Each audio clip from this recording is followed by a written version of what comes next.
Shalom, selamat pagi, salam sejahtera bagi kita sekalian. Selamat berjumpa kembali dalam santapan rohani kita dari Gereja Toraja Jemaat Silo Campagaya, edisi Kamis tanggal 26 September tahun 2024. Sebelum kita membaca dan merenungkan firman Tuhan, mari kita berdoa. Bapa Sorgawi, terima kasih atas hari baru yang Tuhan anugerahkan bagi kami. Kini kami akan membaca dan merenungkan firman-Mu. Terangilah kami ya Roh Kudus dan berikanlah kami pengertian supaya kami memahami firman-Mu, menghayatinya dan melakukannya dalam kehidupan kami hari lepas hari. Di dalam nama Tuhan Yesus firman yang hidup kami bermohon kepadamu. Amin. Bapak Ibu Saudara yang kekasih dalam Tuhan, bacaan firman Tuhan pada pagi hari ini terdapat dalam Kisah Para Rasul pasal 4 ayat 13 sampai 31.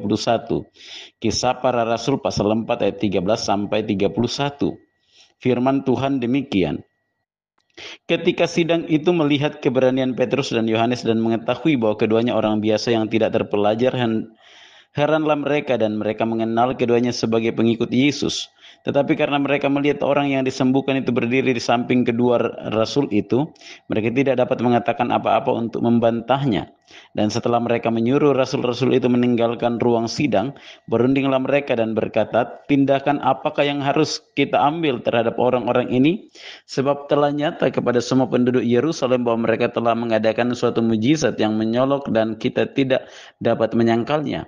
Tetapi supaya hal itu jangan makin luas tersiar di antara orang banyak, baiklah kita mengancam dan melarang mereka supaya mereka jangan berbicara lagi dengan siapapun dalam nama itu. Dan setelah keduanya disuruh masuk, mereka diperintahkan supaya sama sekali jangan berbicara atau mengajar lagi dalam nama Yesus. Tetapi Petrus dan Yohanes menjawab mereka, silakan kamu putuskan sendiri manakah yang benar di hadapan Allah, taat kepada kamu atau taat kepada Allah. Sebab tidak mungkin bagi kami untuk tidak berkata-kata tentang apa yang telah kami lihat dan yang telah kami dengar. Mereka semakin keras mengancam rasul-rasul itu, tetapi akhirnya melepaskan mereka juga, sebab sidang tidak melihat jalan untuk menghukum mereka karena takut akan orang banyak yang memuliakan nama Allah berhubung dengan apa yang telah terjadi. Sebab orang yang disembuhkan oleh mujizat itu sudah lebih dari 40 tahun umurnya. Sesudah dilepaskan, pergilah Petrus dan Yohanes kepada teman-teman mereka, lalu mereka menceritakan segala sesuatu yang dikatakan imam-imam kepala dan tua-tua kepada mereka. Dan ketika teman-teman mereka mendengar hal itu, berserulah mereka bersama-sama kepada Allah, katanya, ya Tuhan, Engkaulah yang menjadikan langit dan bumi, laut dan segala isinya, dan oleh Roh Kudus dengan perantaraan hamba-Mu Daud, Bapa kami, Engkau telah berfirman, mengapa rusuh bangsa-bangsa, mengapa suku-suku bangsa mereka-reka perkara yang sia-sia? Raja-raja dunia bersiap-siap dan para pembesar berkumpul untuk melawan Tuhan yang diurapinya. Sebab sesungguhnya telah berkumpul di dalam kota ini Herodes dan Pontius Pilatus beserta bangsa-bangsa dan suku-suku bangsa Israel melawan Yesus, hamba-Mu yang kudus, yang Engkau urapi, untuk melaksanakan segala sesuatu yang telah Engkau tentukan dari semula oleh kuasa dan kehendak-Mu. Dan sekarang, ya Tuhan, lihatlah bagaimana mereka mengancam kami, dan berikanlah kepada hamba-hamba-Mu keberanian untuk memberitakan firman-Mu. Ulurkanlah tangan-Mu untuk menyembuhkan orang, dan adakanlah tanda-tanda dan mujizat-mujizat oleh nama Yesus, hamba-Mu yang kudus. Dan ketika mereka sedang berdoa, goyanglah tempat mereka berkumpul itu, dan mereka semua penuh dengan Roh Kudus. Lalu mereka memberitakan firman Allah dengan berani. Amin. Bapak Ibu Saudara yang kekasih di dalam Tuhan, tema perenungan kita pada pagi hari ini taat kepada Allah. Taat kepada Allah. Banyak peristiwa yang terjadi dalam hidup, namun tidak semua orang sedia menerima kebenaran dari peristiwa-peristiwa itu.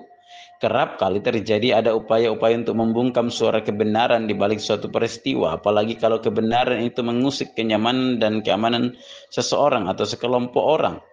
Upaya membungkam suara kebenaran itu tampak jelas dalam peristiwa kesembuhan yang dialami oleh seseorang karena kuasa Kristus yang dinyatakan oleh Petrus dan Yohanes. Kuasa Yesus yang mereka beritakan telah mengguncangkan para imam-imam Yahudi dan juga para pemimpin dalam mahkamah agama. Di hadapan mereka ada fakta kebenaran bahwa Petrus dan Yohanes adalah orang biasa tetapi memiliki keberanian untuk bersaksi tentang Kristus yang membuat banyak orang menjadi percaya.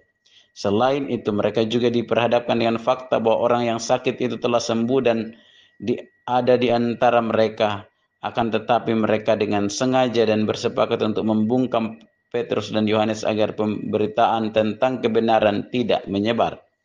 Saudara, Petrus dan Yohanes merespon upaya mahkamah agama dengan memperhadapkan pilihan kepada mereka, taat kepada kamu atau taat kepada Allah. Bagi mereka tidak mungkin untuk tidak mengatakan kebenaran dari apa yang mereka lihat tentang kuasa dan kehendak Allah yang dinyatakan dalam Yesus Kristus. Mereka lebih memilih taat pada kehendak Allah, kepada perintah Kristus yang telah mengernakan kuasa Roh Kudus untuk bersaksi, sekalipun itu penuh risiko daripada menuruti keinginan pada mahkamah agama. Kebenaran, terlebih kebenaran Allah di dalam Kristus, akan terus ditaati sebab dalam kebenaran dalam Kristus menyelamatkan kita. Amin. Saudara-saudara yang kekasih dalam Tuhan, mari kita berdoa. Terima kasih Tuhan untuk firman-Mu yang telah kami renungkan bersama. Teruslah ya Tuhan memberi kami hikmat, supaya dengan hikmat dan penuh keyakinan keberanian kami terus memegang teguh kebenaran yang telah kami terima. Dan biarlah Tuhan kami terus mewujudkan ketaatan iman kami hanya kepada Engkau. Berkati kami sepanjang hari ini dalam pekerjaan kami, tugas dan aktivitas kami, dalam menunaikan setiap kesibukan dan tanggung jawab masing-masing yang Tuhan anugerahkan. Biarlah dimanapun kami berada, kasih dan rahmat-Mu terus kami alami. Berkati rumah tangga kami Tuhan, keluarga kami, berkati dan pimpin sertai seluruh anak cucu kami dimanapun berada. Kiranya kasih setia-Mu terus kami alami bersama-sama. Kami terus menopang saudara-saudara kami yang mungkin hari ini bersuka cita karena boleh berjumpa dengan hari ulang tahunnya. Tuhan terus memberkati di dalam kehidupan selanjutnya. Kami mengingat saudara-saudara kami yang sedang bergumul karena sakit penyakit.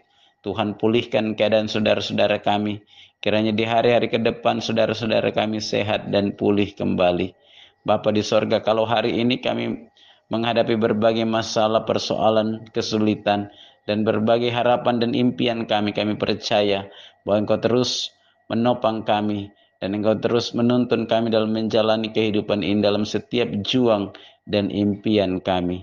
Ini doa kami Tuhan, di dalam nama Tuhan Yesus kami datang mengucap syukur dan bermohon kepadamu. Amin. Bapak Ibu Saudara sekalian, demikian persekutuan kita pada pagi hari ini. Selamat pagi, selamat beraktivitas. Tuhan Yesus memberkati kita sekalian. Shalom.